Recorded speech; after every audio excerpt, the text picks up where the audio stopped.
Pare, ang sarap pala ng Lucky Me Jampong noodles kapag ganito. Perfect ito sa taglamig.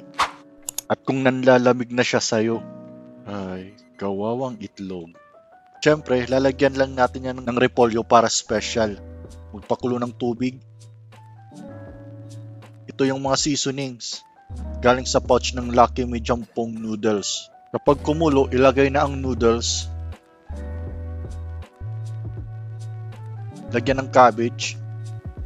At isunod na din yung mga seasoning.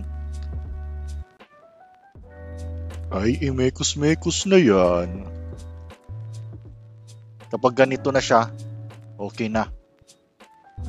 Jampong noodles, pare.